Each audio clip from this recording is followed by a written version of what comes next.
আসসালামু আলাইকুম প্রিয় দর্শক, মোহাম্মদ আখতারুজ্জামান বলছি। ফিশারিজ বাংলাদেশ চ্যানেলটি বিশ্বের যে প্রান্ত থেকে দেখছেন সেই সমস্ত মাছ ও চিংড়ি খামারি ভাই বোনদের স্বাগত জানাচ্ছি।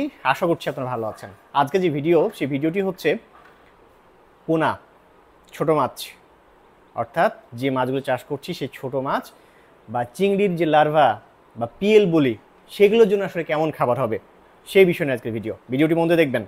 কারণটা হচ্ছে যে পোনা বা এই পিএল বা এই লার্ভা, এই যে ছোট অবস্থার যে মাছ বা চিংড়ি, তাদেরকে সঠিক খাবার খাওয়ানোর উপরে কিন্তু আপনার মাছ চাষের সফলতা অনেকটাই নির্ভর করছে। এই খাবার নিয়ে, মানে পোনা বা পিএলের এই খাবার নিয়ে আমরা আসলে খাবারটা নিয়েই, মাছ বা চিংড়ির খাবার নিয়েই আমরা আসলে মহা চিন্তায় থাকি, মহা সমস্যায় থাকি। তো এই পোনা বা পিএলের হচ্ছে খাবার আসলে কীরকম হবে, এইটা নিয়ে আপনাদের একটু আমি হচ্ছে ভালো মতো ধারণা দিতে চাই, আপনাদের কাজে লাগবে। দেখুন, এই ভিডিওটা শুরু করার আগে একটা কথা আমি ক্লিয়ার করতে চাই। আপনি আপনার বেবি, আপনার ছোটো বাচ্চা, যে ছোটো বাচ্চা তাকে কী খাওয়াচ্ছেন, একেবারে যে ভূমিষ্ঠ হলো তারপরে 5 বছর পর্যন্ত বা 3 বছর পর্যন্ত কী খাওয়াচ্ছেন তাকে, সেই খাবারগুলো খাওয়াচ্ছেন। প্রথমত মায়ের বুকে দুধ খাওয়াচ্ছেন এবং সেই খাবারগুলো খাওয়াচ্ছেন যেগুলো হাইলি নিউট্রিশাস, প্রচুর পরিমাণে হচ্ছে কি আছে, প্রচুর পরিমাণে হচ্ছে নিউট্রিশন আছে। চেষ্টা করেন আপনি আপনার বাচ্চাকে কোনো ধরনের ক্ষতিকর খাবার না খাওয়াতে, সচেতন যারা ব্যক্তি। তো আমার ভিডিওগুলো জেনারেলি আমি সচেতন খামারিদের উদ্দেশ্যই করে থাকি এবং সচেতন করার জন্য করে থাকি।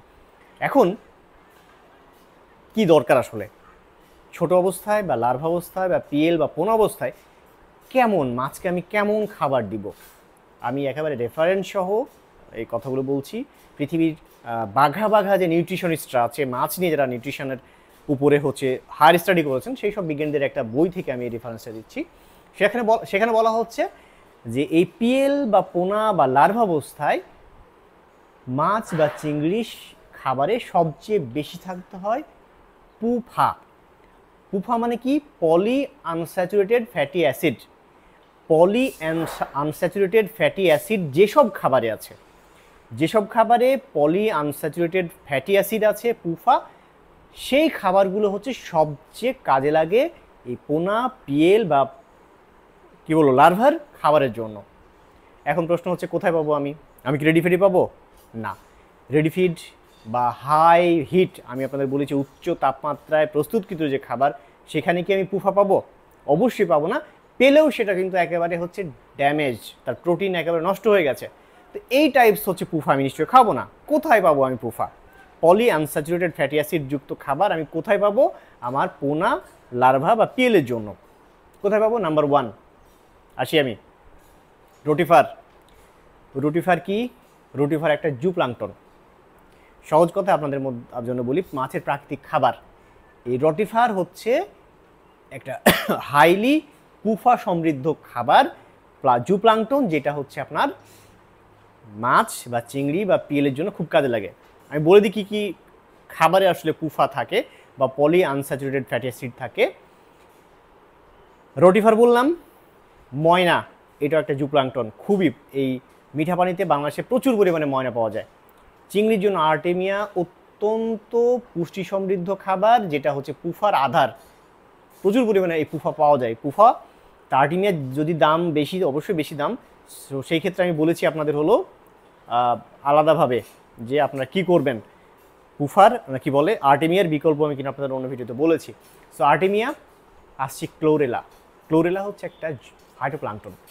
এটা হচ্ছে উপকূলীয় অঞ্চলের হচ্ছে পানি সহ শুরু করে এই কি বলবো ফ্রেশ ওয়াটার বা মানে মিঠা পানিতেও কিন্তু ক্লোরেলা, এই শৈবাল বা এই হচ্ছে ফাইটোপ্লাঙ্কটনটা প্রচুর পরিমাণে পাওয়া যায়। ক্লোরেলাতে প্রচুর পুফা আছে, যেটা হচ্ছে আপনার চিংড়ির জন্য তো বটেই, মাছের জন্য, মাছের পোনার জন্য খুব গুরুত্বপূর্ণ। আসছি ইস্ট, পরবর্তী যেটা খাবার সেটা ইস্ট। অনেক খামারই কিন্তু সরাসরি ইস্ট খাওয়াচ্ছেন। ইস্টের অনেক উপকারিতা আছে, তার মধ্যে পুফা আছে। তো আপনারা বেকারি ইস্ট সেটাও খাওয়াতে পারেন, যে ন্যাচারাল যে ইস্টটা সেটা খাওয়াতে পারেন। এছাড়া আপনারা হচ্ছে বিভিন্ন ধরনের গ্রোথ প্রমোটারে হচ্ছে আমি বলেছি আপনাদের পুফা মানে এই কী বলে ইস্ট পাওয়া যায়। যেমন বায়োভিগরের কথা বলেছি, সেখানে প্রচুর পরিমাণে ইস্ট পাওয়া যায়, ইস্ট আছে, সেটা হচ্ছে প্রসেস করা হয়েছে এবং যেটা হচ্ছে হাইটেক পদ্ধতিতে একেবারে যেটুকু লাগবে সেটুকু দিয়ে তৈরি করা হয়েছে। সো আপনার ন্যাচারাল খাওয়াতে পারেন, অথবা হচ্ছে আপনারা কী করতে পারেন, রিনাউন্ড কোনো কোম্পানির হচ্ছে ইস্ট আপনি খাওয়াতে পারেন, যেখানে হচ্ছে গ্রোথ প্রমোটার হিসেবে ইস্ট আছে সেখানে। এখন সামারি দাঁড়ালো কি, আমি যদি সামারিতে আসি, সারাংশে আসি, তাহলে কি হচ্ছে, পোনা, লার্ভা বা পিএলের জন্য খাবার কি হবে? এক নাম্বার ওয়ান বলেছি আমি, ন্যাচারাল খাবার, প্রাকৃতিক খাবার মাস্ট, কোনো ধরনের এখানে মানে ছাড় দেওয়া যাবে না, প্রাকৃতিক খাদ্য অবশ্যই থাকবে।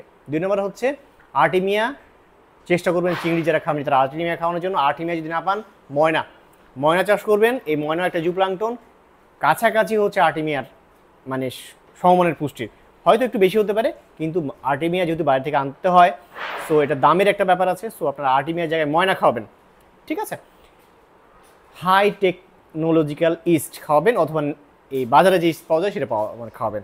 সো ইস্ট অথবা হাইলি টেকনোলজিক্যাল যে হচ্ছে ইস্টগুলো হচ্ছে বিভিন্ন গ্রোথ প্রমোটারের মধ্যে পাওয়া যায়, সেই ইস্ট আপনি খাওয়াতে পারেন। তাহলে কি দাঁড়ালো, পোনা বা পিএলের জন্য আমি কি বলছি, যে খাবারগুলোর কথা বলছি এগুলো নিয়ে ভাবুন। আপনি রেডি ফিড বা আপনি হাই টেম্পারেচারে প্রসিড করা ফিড, এগুলো নিয়ে হচ্ছে আপনার ভাবনার পরিমাণ কমিয়ে দিন। আশা করছি আপনার এই পোনা বা পিএলের বৃদ্ধি নিয়ে আপনার কোনো সমস্যায় পড়তে হবে না। ভিডিওটি ভালো লাগলে চ্যানেলটি সাবস্ক্রাইব করুন। যদি আপনাদের এই সংক্রান্ত কোনো প্রশ্ন থাকে, কমেন্ট সেকশনে গিয়ে কমেন্টস করুন, আমি চেষ্টা করবো আপনাদের প্রশ্নগুলোর উত্তর দেওয়ার জন্য। বেশি বেশি শেয়ার করুন ওই সমস্ত খামারি ভাইদের কাছে যাদের কাছে এটা তারা উপকৃত হবেন। ভালো থাকবেন, দেখাবো অন্য কোনো দিন অন্য কোনো ভিডিও নিয়ে। সে পর্যন্ত আল্লাহ হাফেজ।